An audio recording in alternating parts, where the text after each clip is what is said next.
I have endgame chat hidden for a couple of reasons. I've personally gotten a couple of like nasty messages in my direction in endgame chat about how I played.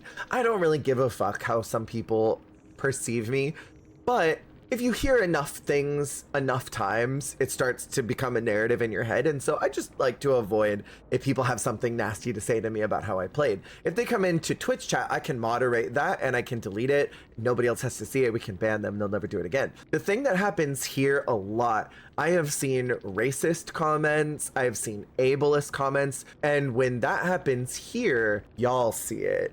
And there are people in chat that I want to be sensitive to, that I don't want them to have to look at that and then see something that is potentially going to like alarm them. And there's nothing that I can do about people's triggers, but one thing I can do is make sure that certain language is avoided for chat, that nobody has to experience that. So I keep this hidden all the time, because if they want to use a word that's going to make someone in chat uncomfortable or like make them feel a certain kind of way in a negative response, I would rather personally avoid that, because I feel a certain responsibility as a streamer to be like, okay, I gotta do what I can to protect chat, which is why I have a bunch of words blocked out, you know, from my chat. People can't say certain things in here so that others won't have to hear maybe things they hear in their day-to-day, you know?